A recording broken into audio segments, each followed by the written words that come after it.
Hi there guys, today I'm going to do another simple program to show you how to find the greatest common divisor. There are several ways you can do this program, but I'm going to do it this way. So first things first is we need to define our variables. So what are we going to use? Well, first off, you need two numbers so you can find the greatest common divisor between the two. So we're going to do int num1 and int num2.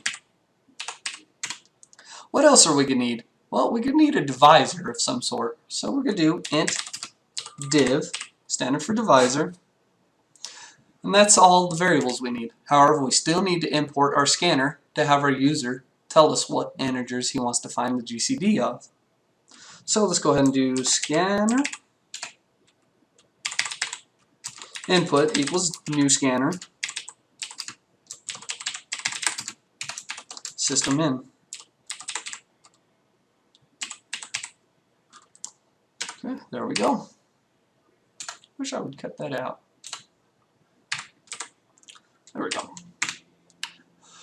Alright, now that we got that, we need to go ahead and prompt the user to enter the integer. So let's go ahead and do system.out.print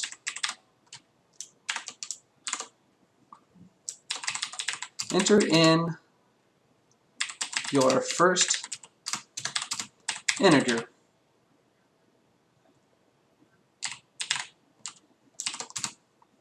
Put a space there. Okay, that looks good. Let's read that in as num1.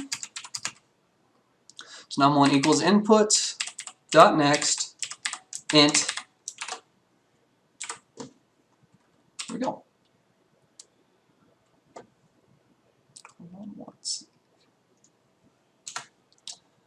Just seeing some errors here, and I don't have that as right. I need that as num1. Now let's go ahead and prompt them to put second number in. So let's go ahead and copy this for a little quicker. What in the world did I do up here? I did something. There we go. There we go. Okay, now we're right. Alright, since copied this, let's change this to second. There we go. Now let's go ahead and read in that as num2. So again, input.next int. Close that off. Alright, there we go. So now we got to think, how are we going to do this? Well, first things first is I'm going to do this with finding the smallest number so I can use that as our divisor. So let's go ahead and do, because that saves us a lot of trouble, which I'm not going to get into explaining exactly, but this is how we're going to do it. So if num1 is greater than num2,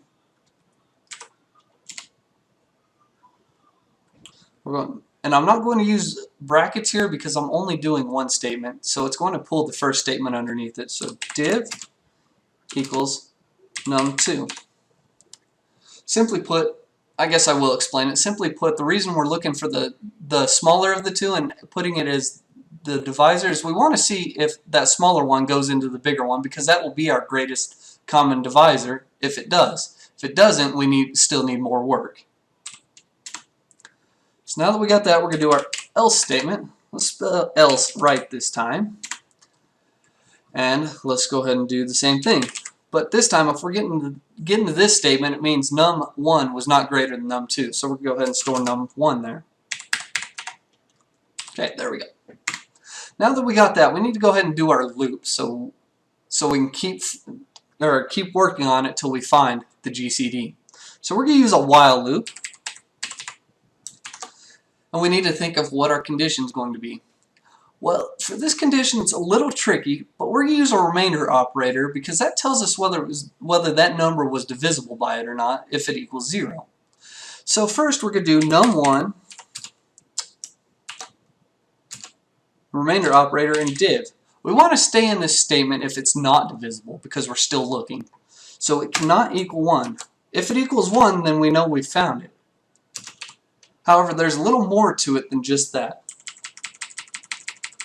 because it needs to equal 0 for both of them in order to kick it out. If it equals 0 for one, that's one thing. We still need to stay in it because it's not equaling 0 for the next, meaning the other number wasn't divisible by it. So to accomplish that, we're going to use our logic operator, OR. Then we're going to do the next statement, num2. Remainder with div is not 0. That way we stay in it till we find it. Okay, let's get our brackets.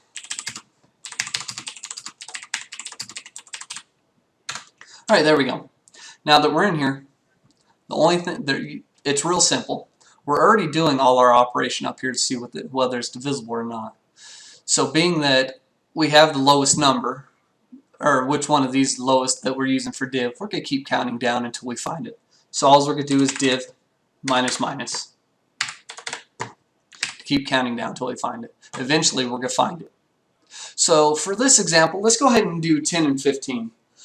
10 is the least number. However, 15 is not divisible by 10, so we have to keep counting down. And you're going to find the GCD of that is 5.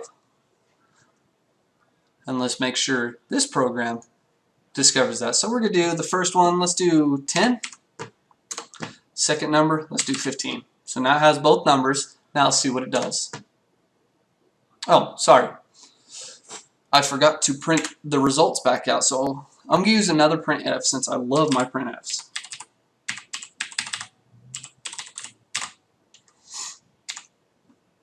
Okay. You make sure you don't want this in the loop because you don't want it to keep printing. You only want it to print the one time. So the GCD for %d and %d is %d. Now simply put, this sentence is saying the GCD for our first number entered and our second number entered is the result, or is our GCD, which is our div number. So first we need to put num1, num2 for the second placeholder, and div for the third. Close it off, and let's go ahead and run it this time. Should work this time. Alright, so let's go ahead and enter 10, 15. There we go. The GCD for 10 and 15 is 5, which is correct. Now let's try a different one. Let's do 30 and 15. With 30 and 15, 15 actually goes into 30, so it should be a real quick calculation. So let's go do 30 there, since we did the lower number last time, 15. So the answer for this should be the GCD of 30 and 15 is 15. And there you go. Alright guys, I hope that was slightly informative for you, and enjoy. I'll see you next time.